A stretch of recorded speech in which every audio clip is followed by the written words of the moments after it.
দোয়া করি আমার শত্রুর বাড়িতেও যেন এরকম ঘটনা না ঘটে। গিয়েছিলাম এক বাড়ি বন্ধ করতে, যেটাকে আমরা বাড়ি বন্ধ করা বলি। এই বাড়ির যিনি মালিক ছিলেন, তিনাকে বিভিন্ন সময় বিভিন্ন কিছু স্বপ্ন দেখানো হতো। এটারও একটা কারণ আছে। হঠাৎ করে একদিন তিনি বাগানের মধ্যে কিছু খাবার পেয়েছিল রাতের বেলা। কেউ হয়তোবা মান্যত করে কোনো জিনকে বা কোনো উদ্দেশ্যে সেগুলা বাগানে দিয়েছিল। তিনি এগুলা খেয়েছিলেন। এরপর থেকে বিভিন্ন স্বপ্ন দেখেন।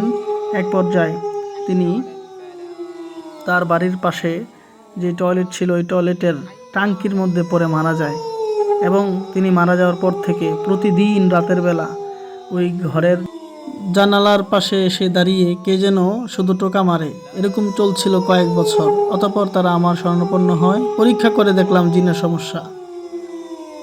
অতঃপর আল্লাহর কালামের মাধ্যমে তাদের বাড়িটাকে বন্ধ করলাম, অর্থাৎ বন্ধ করে দিলাম, যাতে কোনো খারাপ জিন খারাপ আত্মা তাদের বাড়িতে প্রবেশ করতে না পারে, ভবিষ্যতে কোনো প্রজন্মকে ক্ষতিগ্রস্ত করতে না পারে।